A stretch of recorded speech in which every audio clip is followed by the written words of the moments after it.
नोंथांमोननि सेराव मोनसे गोनांथार भिडिअ लानानै फैलायबाय। आखायाव दिनै मात्र देर माहनि गेजेराव नोंथांमोना जोबोर बारा दं। 6 माह दंबावो 7 माह दंबावो होननानै जों साननै सिगाङाव सानबाय थादोंमोन। Hello guys, good morning. दिनै एसे फुङावनो बेरायग्लांनो फैदों, मानो होनबा बारा उन्दुबाय थाबाबो मोदोमफोरा गिलिर जालाङो। गतिके एसे खारनो होननानै फैदों। माने दिनै मेनि 6 तारिखआनो जाहैबाय। माने फैयै दा मोननैसो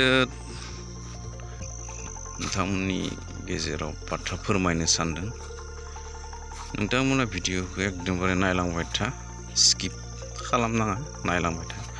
लाइक होबानो जाबाय, मोनसे बिन्दास कमेन्ट मारि, मोनसे शेयार खालामना हो लोगोफोरनो भिडिअखौ सापर्ट खालामबानो जाबाय। एसे भिडिअखौ एसे खोनासंलांदो नायनायजों लोगोसे।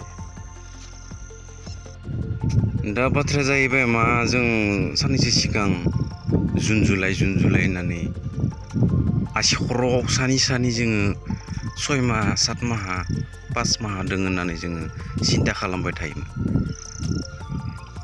दा फैयै एप्रिल थांबाय, मेयाबो थांनोसै। दिनै 6 तारिख 5 तारिख जालांबाय। नै मे, जुनावथ' गैलानो। नै मथा मथि हाइस मोनोबा जोङो 1.5 माह आखायाव। नोंथांमोननि आखायाव 1.5 माह दङ। गतिके नोंथांमोना रेडि जा। मानो होनबा 1.5 माह मोनलाबो जानो हागौ, जों 1 माह मोनगोन कि मोना। मानो होनबा बोथोरनि कन्डिसना नै दिनै जेरैबायदि जादों, बैसागो जेथो माने गायनाय फुनायनि दिन। गतिके अखा बांखा बहुत बारा चान्स दङ हानायनि। जों कन्टिनिउथ' प्रेक्टिस खालामनो हाया। जों बेखायनो मालाबा रेस्टबो लानो गोनां जायो। गतिके जोङो हाइस मोनोबा 1 माह, नोंथांमोननि आखायाव 1 माह दं आरो प्रेक्टिस खालामनो गोनां टाइमा।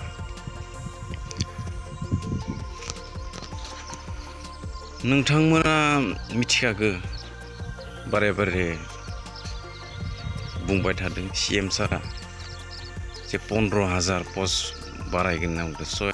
मथा मथि 6,000आनो दङमोन, खिन्थु नै 15,000 बारायगोन होनना बुंदों। 15,000 बारायाबाबो मथा मथि जोंनिया 7,000 8,000 जाथारगोन। जानोबो हागौ बुंनाय खौरां 15,000, मानो होनबा बहुत पस्ट दङ ना। एडुकेशन डिपार्टमेन्ट आरो एबारे health department 3rd grade 4th grade जानोबो हागौ। एबार बहुत चान्स दङ आरो नै असम पुलिसनि जाय न'खराव साकरि गैया, बेखौथ' नोंथांमोना खोनाबाय थादों। 10 नाम्बार बारा होगोन होननानै बुंदों। दा बुंनाय खौरां होयो होआ, एक्सुवेलि होयो होआ, नोंथांमोना बेफोरखौ फ्रि मोननाय बुस्थुखौ मालाबाबो खालामनाङा। मानो होनबा नोंथांमोना जिमान हायो खस्थ' खालाम, मोनोबा मोनबाय, मोनाबा गैया। गतिके नोंथांमोना माखौबा मोनगोन माखौबा होगोन होननानै आसा खालामबाय थानाङा। जायखिजाया प्रेक्टिस खालाम मोजाङै, नाम्बार ला। उनाव आरो नाम्बारा 10 नाम्बारा 8 जाबाथाय जाबाय, जायाबाथ' मा खालामनो, उपाय गैया। गतिके जोङो प्रेक्टिस खालामबाय था नोंथांमोना। आरो फारसेथिं नोंथांमोननो जाय बिथांमोननिया कामान्ड'आव जायो, एसफोरा गोरोबो बा एबार लास्ट, बिथांमोननि थाखाय कामान्ड'आ बिराद चान्स। मानो होनबा कामान्ड' पस्टखौबो बारायगोन होननानै CM बिथाङा एकदमबारे गले बुंबाय थादो, निस्सय बारायगोन। बारियाबा बे रखम गले गले बुंबाय थाया बारिगोन गतिके जाय नोंथांमोननिया फिजिकेल फिट आरो फिजिकेल एसे नांबावगौफोरा एसे बानायदो पुसआपफोरखौ मारिना हो बिखा गुवार जालांनायनि एकदम स्ट्रं खारबाय था 17 बार 4 किल'मिटार 800 खार टाइमाव हाबनो सेस्था खालाम होमबानो कामान्ड'आथ' बिन्दासखा एग्जाम गैया भाइबाल' फिजिकेल फिट जाबानो गानबानो जाबाय ब्लेक एक्ट कामान्ड' ड्रेसखौ बहुत चान्स गल्डेन चान्स कामान्ड' नेक्स्ट इयारफोराव बारा चान्स गैला माने बहुत खम चान्स दोङो माने पस्ट ओंखारनायनि आरो कामान्ड'आ बिखेखय आसाम पुलिसाबो एसे खम ओंखारगोन मथा मथि 10 15 20 50 जन बि रखम ओंखारगोन अलखम मानो होनबा गल्डेन चान्स एबार 1 लाख साख्रि होखांबाय होनना बुंबाय थादो आरो 50,000निख्रुइ बुंबाय थादो दा नै बे 15,000आ नै जोंनि दा बे रिक्रुटमेन्ट बे पस्टआवनो गोलैगोन 50,000 जे होगोन होनना बुंदों बेयाव नोंथांमोननि थाखाय बिराद चान्स आरो